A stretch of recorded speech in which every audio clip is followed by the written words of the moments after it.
recent years, the food crisis has become a major global issue, including Malaysia. Rising food price and unstable supply have increased transportation and production costs, threatening both the company and people's daily life. This issue affects consumer, business, transportation, companies, industry, and government. Since many activities depend on fuel, rising prices have created financial pressure on everyone involved. The situation has become more serious in 2026 due to supply disruption, geopolitical conflict, increasing global demand, fluctuation in oil price, and change in government policies such as subsidy rationalization. When fuel demand exceeds supply, prices continue to rise, leading to higher cost inflation and financial pressure on society. Hi, I am Azmina. I will explain the main factor of the fuel crisis in 2026 in Malaysia. First is geopolitical conflict, specifically the Iran-related conflict in the Middle East in 2026. Tension involving Iran have disrupted oil production and threatened key shipping routes, especially the Strait of Hormuz, which is a critical global oil transit point. Around a significant portion of the world's oil supply passes through this route. When conflict occurs, oil tankers face restriction, delay, or security risks. This directly reduces global oil supply availability, which becomes a major trigger of the fuel crisis.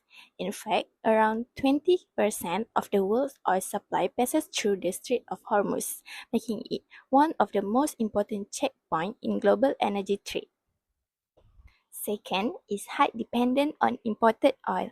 Although Malaysia is an oil-producing country, it still depends heavily on imported crude oil and refined petroleum products to meet domestic demand.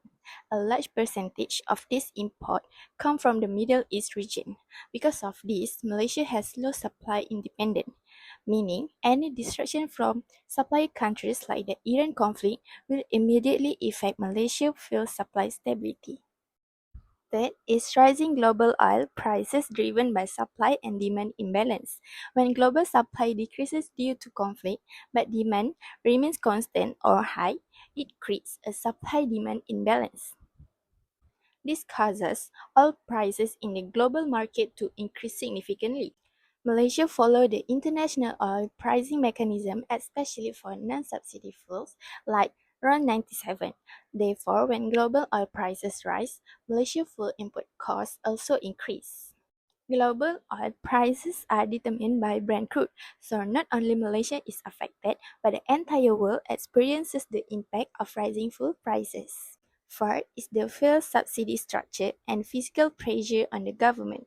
Malaysia uses a subsidy system to keep fuel prices, especially for RON 95, affordable for citizens. However, when global oil prices increase, the actual market price of fuel becomes much higher than subsidies price. This forces the government to cover the difference, leading to higher subsidy burden. As a result, fuel pricing becomes dependent on the government's financial capability. The longer the global conflict continues, the greater the pressure on the national economy due to rising subsidy costs and prolonged market instability. That's all from me. Let's move to the next slide. Alright, so we move to the next point. Fuel crisis 2026 impact. So the first point is higher transportation costs. Fuel crisis give impact on individuals, businesses, and the government. So the ones who are affected the most are the people who are always travel car to go to work. And as for students, they even refuse to ride rapid on demand because of the fee that become more higher from IM 1 ringgit to 2 ringgit per person. And then the second point is the need to rearrange their spending, travel, and daily habits. And as a teenager, or as students, they need to rearrange their spending well, such as avoid cafe hunting, avoid non-essential travel, and they have to start their saving. And also the last one is they have to stop wasting the utility. And then fuel crisis on businesses. First, it is getting higher in operating costs and squeeze profit margin. So basically, a business needs a transportation, logistics, and production to operate, produce, and deliver the product. But it is by a change when there is an issue with petrol and diesel increasing. And what about SMEs, which is small, medium enterprises? And of course, they will be more affected and reduce more in their profit margin. Furthermore, This issue causes raw material prices increase and supply chain disruption, where shipping costs increase and forcing them to increase their selling prices also. The business had to pay higher logistic charge due to the delay. Lastly, crisis on the government, which is they decreased the amount of Boeing 95 from 300 liters to 200 liters, that's starting from the early April. For the government worker, they may work from home to reduce their petrol usage, and those who have to work outside, they may use public transport as an alternative or carpool with others or their friends. I know it is a bit hard, but it is the only way to save the petrol due to the issues. So here, let's take a look at the video that I provide, and we move to the next person. Kerajaan akan membuat Lebih 100 projek pembinaan dilaporkan tergendala sesudah lonjakan mendadak harga diesel akibat Perang Asia Barat. Justru Persatuan Kontraktor Bumi Putra Malaysia PKBM menggesa mekanisme variasi harga atau VOP diaktifkan sementara bagi bahan binaan utama yang dikatakan menokok sehingga 40%.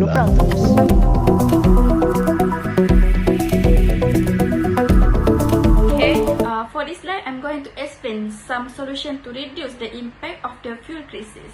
First, from individual perspective, we can start with simple actions such as planning our trip properly and avoiding unnecessary travel.